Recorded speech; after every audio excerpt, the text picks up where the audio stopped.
And if you have any questions, please do. And don't leave too early because we do have gifts for whoever is in the room right now.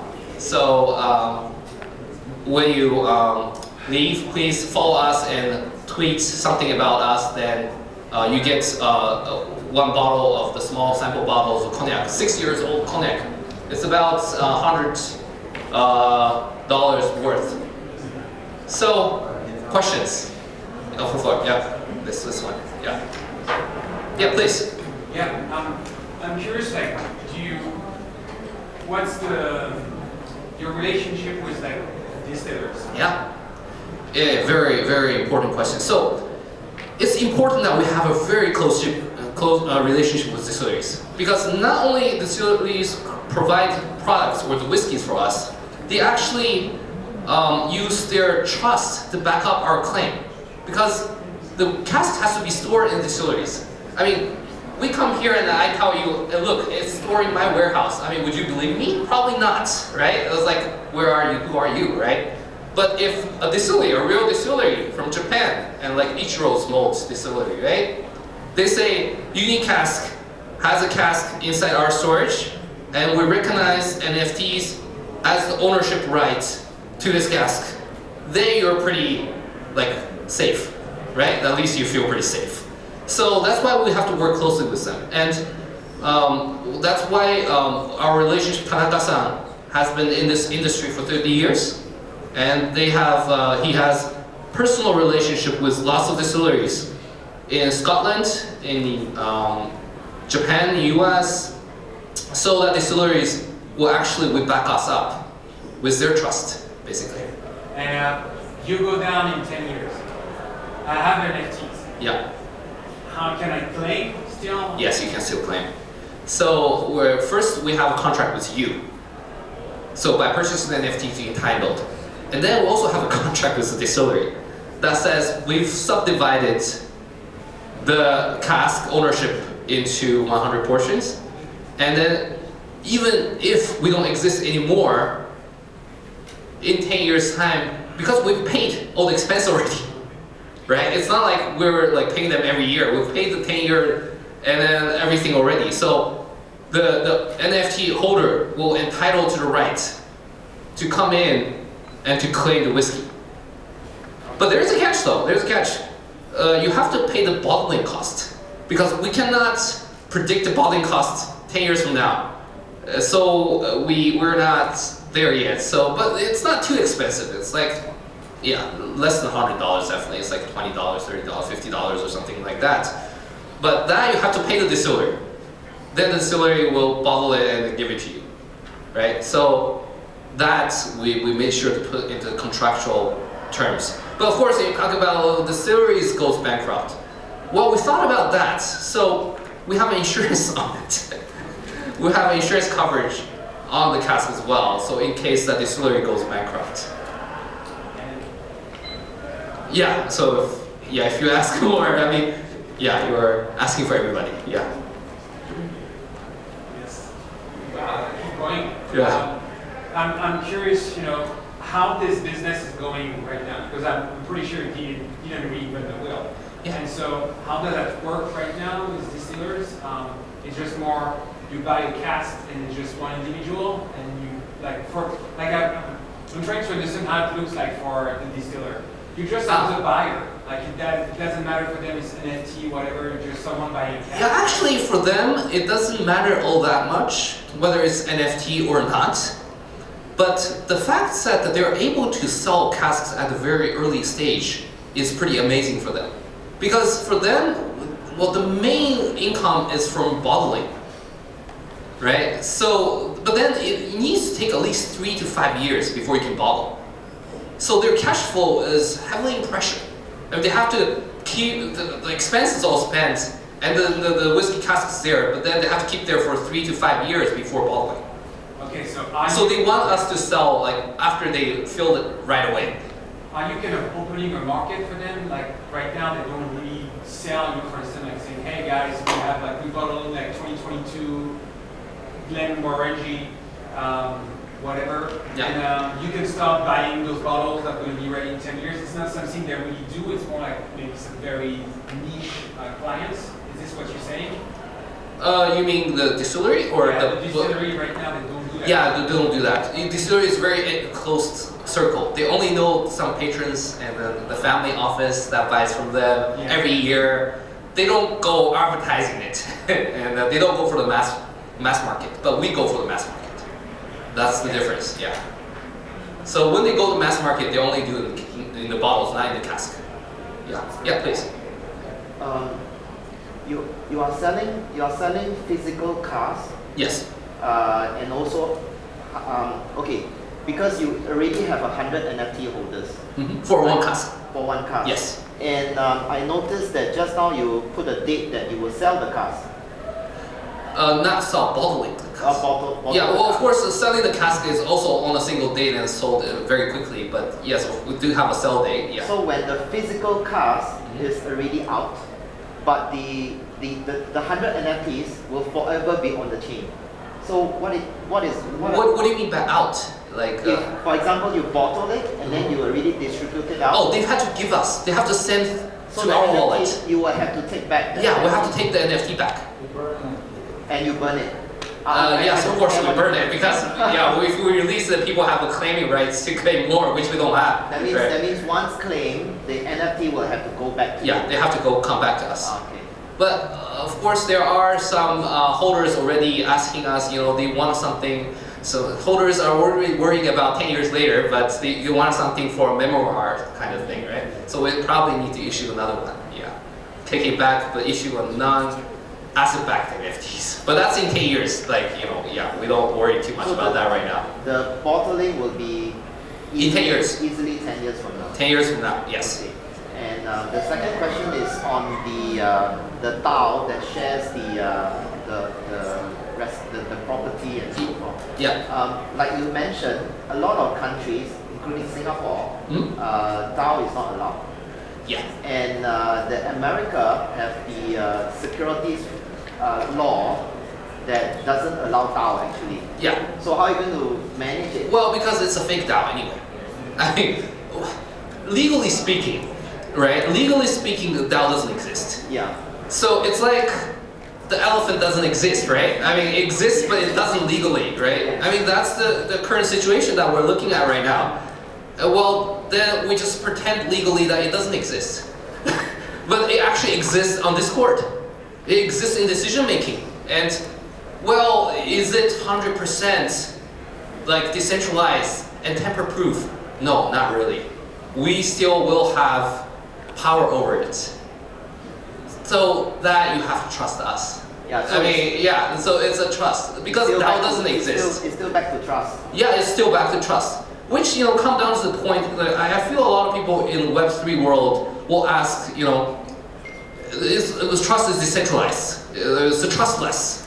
Well, it's true to the extent that in the exchange and distribution process it is. But you need trust for the creation of any NFTs. Look, we all know Beeple, right? He created the artwork, sold for millions. But who is to say that his wife didn't draw that pictures? Like, does the chain tell you that? I mean, does the chain prove that he made it? No, not really, right? Because Beeple says so himself. Well, because we trust him. That's the only reason we think that he created it. Well, same reason, right? Why do we have an NFT based on a physical item? Well, you cannot see it on chain. I mean, you cannot see the liquids. You have to trust the distillery because if you can't trust the distillery, then don't buy any bottles either, right? They could be selling you water added with chemicals, right? Then why are you buying bottled whiskeys, right? So we need certain level of trust initially, and that I don't think we can get away with it. But I do think though that trust could be a business point for a lot of corporations and entities.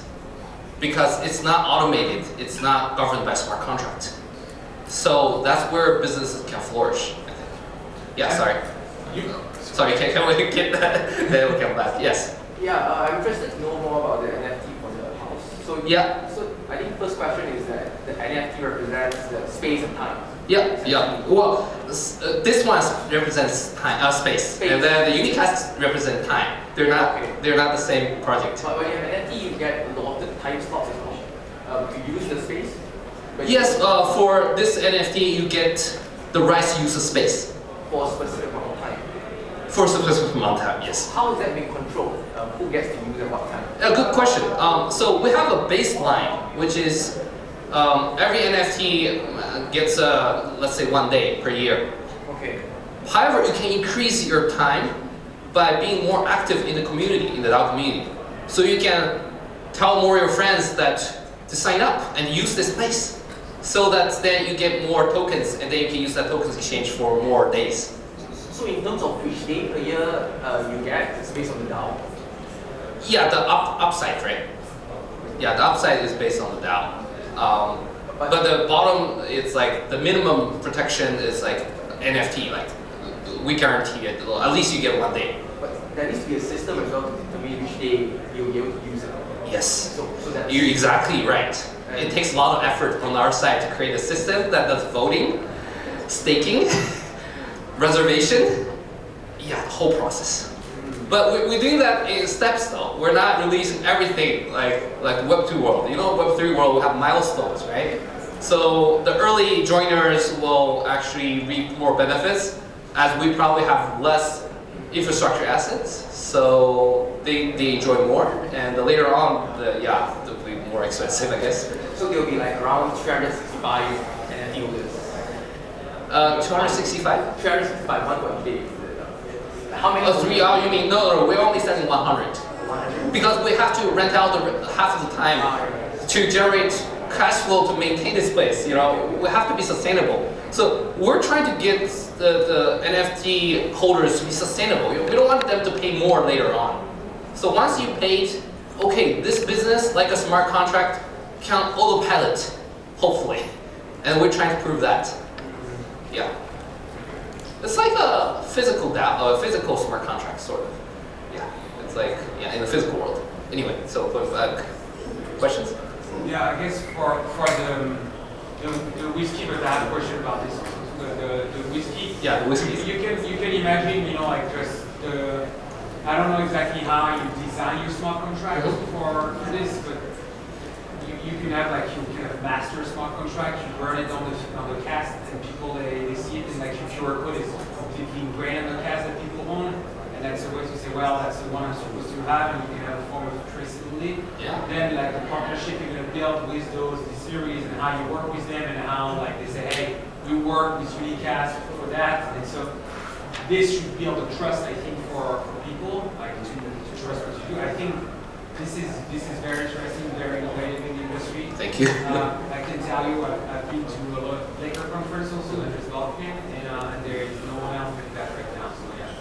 Thank you very much. I mean, we are always improving. As you know, Web3 companies will have to run and think at the same time, sort of, because speed is of essence for us. We need to be always in the front.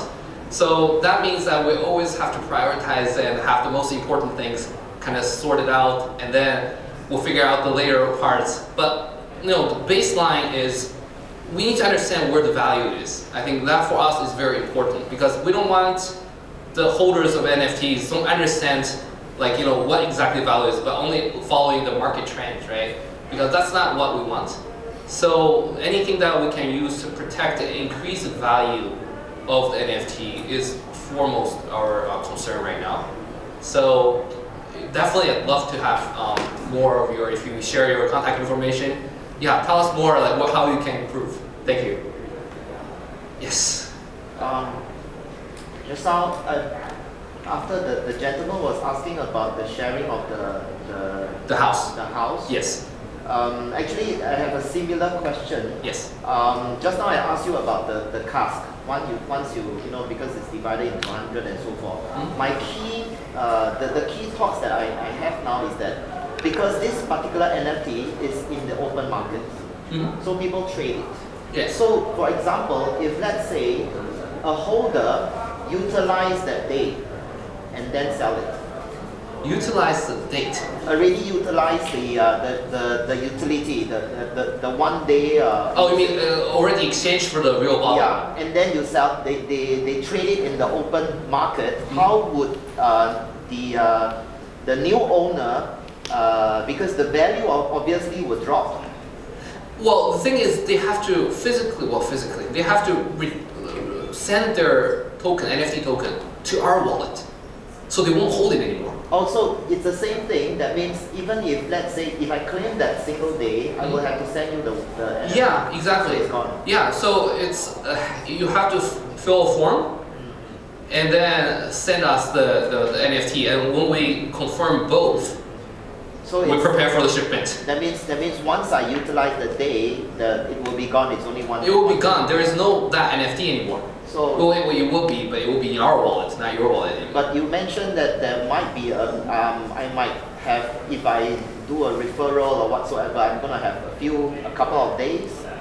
Then You mean the NFTs, or you mean the cask NFT? no, I'm talking about the house NFT. Ah, the house NFT. Yeah, So if you get more if days. I got more days, but Yeah. I only got one NFT. Oh, here's the thing. So I need to explain a little bit more in detail. So the NFTs entitle you to make reservations, but when you make the reservation, the date is determined, and there is another NFT. So for staying NFT. So, but that NFT you cannot change the date. The date is fixed. So you can like send it to other people, like to your friends, but then that person has to come on that day to stay. So NFT has a right to make reservation, but it's not equals to the staying ticket. Those are two separate things. But the holder of the original NFT, Yeah. if already changed a ticket and Mhm. utilized the ticket, this particular NFT will not have that utility anymore. Yeah, that's a good point. It will be. It's not worth it anymore. Yeah, so we write that information first. When they make reservation, they have to come to our site to make a reservation. They can't just do it anywhere. That's centralized. Yeah. So we have a database that says which NFTs has used whatever, and that can be checked. So anyone who purchased an NFT of the house can check ahead of time, whether it's being used or not, right? So that's one thing. Then of course you can argue there is a time lag and so on. So we write on chain as well, Okay. right? So we write on chain to traceable. So that's the. But then of course the person buys it have to check. I mean. Well, you can have a metadata field specific Yeah. for that to say, hey, consume or not. Once, you come to the distillery, when the distillery, they flash your NFT, then it's going to trigger a smart contract that they developed that's going to write data inside the NFT that you have. So say, hey, boom. And you can even imagine having your NFT changing design, like, I don't know, maybe the image behind this is like a full bottle. And then once you've been cleaning that bottle, boom, you change with like an empty bottle. Those are things you can do like with NFT. So Wow, we have our engineers here. He's not part of our team though. He's not big, yeah. But what he's saying, like, I totally agree. That is what we'll probably do. Yes. Just a clarification point. Yes. But it's a bit different, right? Both NFT offer the leasing. Yeah, it's Because different. It's the different. property, the NFT gives you the right to preserve, and even if you preserve, you can still use it worst case next year, right? And even you can do a second time in this spot. So it's not entirely worthless to say. Mhm. It's just the value diminishes after you make one reservation. Yeah, yeah. So, it's a bit different, right? It's a bit different. You don't need They're not the same thing, and they're using different smart contracts, and then their metadata, as you mentioned, are totally different.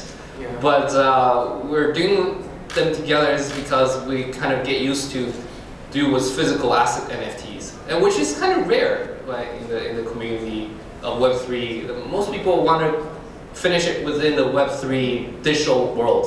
But I guess I tell you what, it's actually pretty difficult to do it because it takes a lot of operations. Because you deal with physical assets. It's not like we design a smart contract and then we build a website and that's done. And we really have to manage the house and store the whiskey. I mean, those are things that we have to do, right?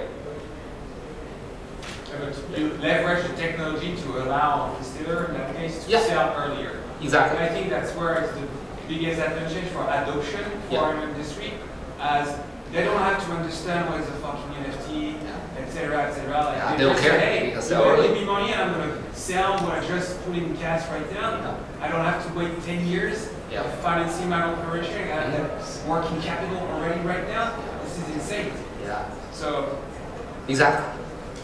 Wow. that's pretty cool. You understand better than I do. That's cool. That's cool. Yes, please. Hi, thank you so much for your presentation. It was really nice to hear you talk about this, and I know how passionate you are. It's great. I'm going to ask a question more related Yeah. to the community side.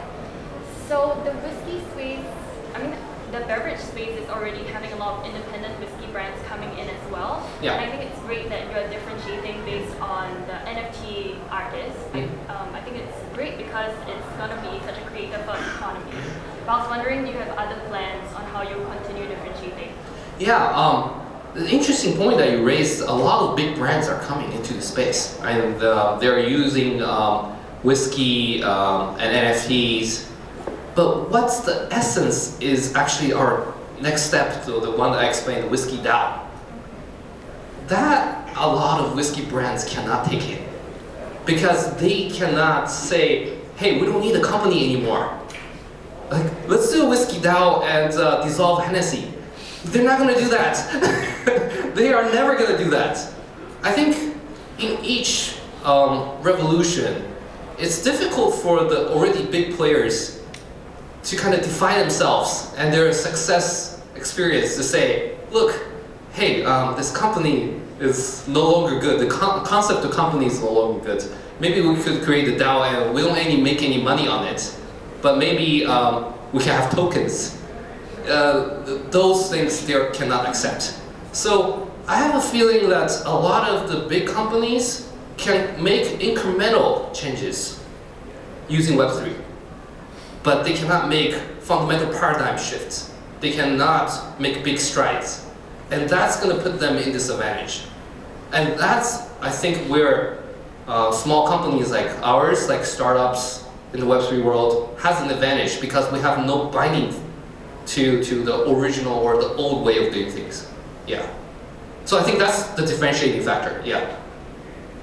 Thank you. Anything else? If nothing else, okay. We're about to distribute the alcohol. But yes, please. Last question. You mentioned that the NFT doesn't include bottling cost, right? So it also doesn't include shipping cost? It includes shipping costs to Japan. But because we're not sure whoever owns it is which location, right? It's anonymous. So what most people need to do is, you know how cross-border EC does, is that has a forwarder that does cross-border deliveries. So you need to find a third-party logistics providers that can forward the package to you from Japan, which there are a lot actually. And then we can send to their warehouse and then they forward it to you in your country. And then you have to pay that delivery fee in between Japan and your country. Yeah. Okay. How much is the NFT looking at right now? The cheaper ones we're doing is $500 per NFT. So that entitle you to about 2 bottles. Because whiskey is a little tricky also is that it has angel shares. It evaporates when it's in the cask. It's usually about 2% per year. So we estimate about 2 bottles per NFT. But for more expensive ones, the first one that we sold was a Springbank 1991, so it's a 30-year-old whiskey cask already. After another 20 years, it will be a 50-year-old Springbank. That only entitles you to 1 bottle. Yeah, but that is something that we do not promise though, because it depends on the evaporation. So, yeah. Okay. So, anything else? Anything else? Okay, well, thank you for your time and listening. If you are interested in us, so please just follow us. Thank you very much.